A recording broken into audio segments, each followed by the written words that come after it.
প্রকৃত সঠিক ভারতীয়দেরকে আমার অন্তরের অন্তঃস্থল থেকে ধন্যবাদ এবং মুবারকবাদ।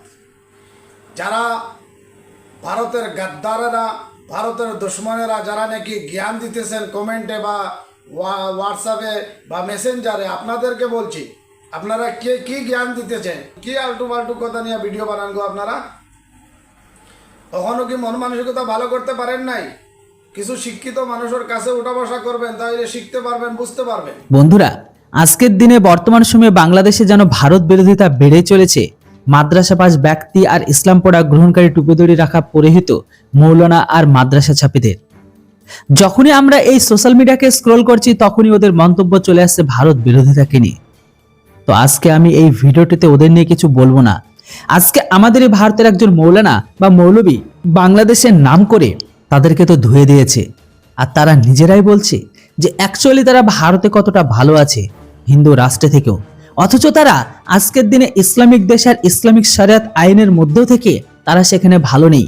এমনকি এটাও আঙুল তুলে দেখে দিয়েছে যে ইসলামিক দেশেই তারা নিজেরা সুরক্ষিত নয়। কখনো জেলে, কখনো তাদেরকে টানতে টানতে বের করে নিয়ে যাচ্ছে, কখনো মঞ্চে তাদের গণধোলাই করছে।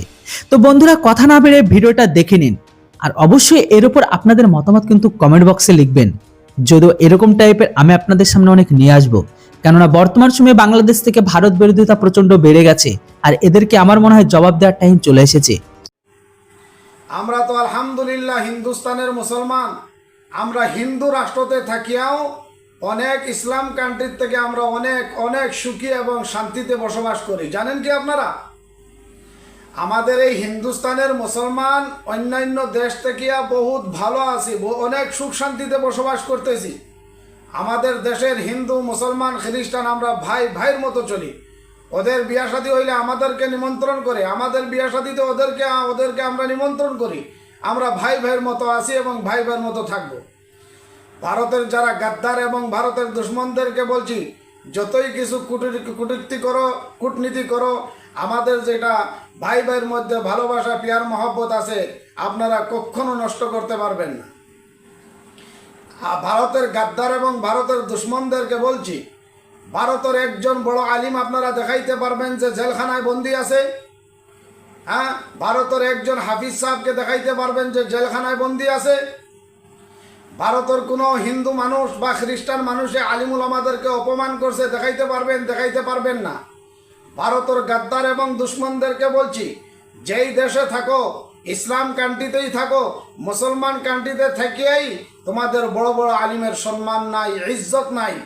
জেলখানায় ভর্তি করা হয়েছে, শত শত বৎসর ধরে বন্দিখানায় আছে, জেলখানার ভাত খাইতেছে। আমাদের ভারতের মুরব্বী আমাদেরকে অনেক সম্মান করে, মহব্বত করে। ভারতের প্রধানমন্ত্রী মোদি সাহেব আমরা বানাই নাই, এটা আল্লাহ তাআলার হুকুম হয়েছে, ওনাকে আল্লাহ ভারতের প্রধানমন্ত্রী বানাইছে। উনি চাই হিন্দু হোক, চাই খ্রিস্টান হোক, যে কোনো ধর্মের হোক, এটা আমরা বাধ্যতামূলক ওনাকে শ্রদ্ধা করতেই হবে, ওনাকে সম্মান আমরা করতেই হবে, কারণ আমাদের দেশের মুরব্বী, এটা আল্লাহর ফয়সালা হয়েছে। চাই বিজেপি দলের হোক, চাই কংগ্রেস দলের হোক, চাই ইউডিএফ দলের হোক, যে কোনো দলের হোক, এটা আমরা বাধ্যতামূলক মানতে হবে, আমাদের দেশের মুরব্বী।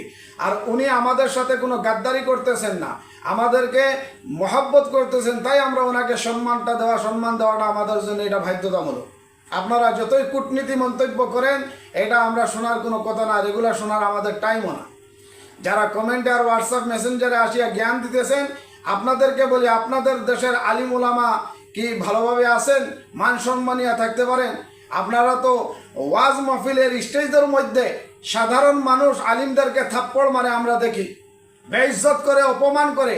ভারত আর একটা মাহফিলও দেখাইতে পারবেন যে স্টেজে আলিমুল আমাদেরকে অপমান করা হয়েছে? দেখাইতে পারবেন না, পারবেন না, কোনোদিনও পারবেন না। আপনাদের লাজ করা দরকার। আপনারা কি কথা বলেন গো? আপনাদের মাথায় কিছু নাই নাকি? ভারতের গাদ্দার এবং দুশ্মনদেরকে বলছি, নিজের জায়গারে পরিষ্কার করো, নিজের জায়গারে ভালো করো। আমাদের ভারতের একজন আলিমকে মুসলমানেরা যতটুকু সম্মান করে, অন্য ধর্মের জাতিরাও তার চাইতে আরো বেশি শ্রদ্ধা করে। আমি একবার এক ওয়াজ মাহফিলে যাইতেছিলাম, এক হিন্দু ভাইয়ের দোকানে ওয়াজ করে যাবার সময়, এক হিন্দু ভাইয়ের দোকানে পানি খাওয়ার জন্য আমি ঢুকছিলাম, এক বোতল পানি কিনবো। তখন আমার হাতে একটা ইসলামিক কিতাব ছিল, এই কিতাবটা আমি ওনার শোকেসের উপরে রাখতে চাইছিলাম। তখন এই হিন্দু ধর্মের ভাই বলছে যে দাদা এখানে রাখবেন না, ও এখানে আমি অনেক বস্তুগুলা রাখি, তো এটা পবিত্র বস্তু, এটা আপনার হাতেই রাখেন। দেখেন আমাদের প্রতি কি ভালোবাসার, কি শ্রদ্ধা। আমাদের কাছ থেকে শিখেন ভাই, শিখেন শিখেন। নিজের দেশকে, নিজের জায়গাকে পরিষ্কার করেন।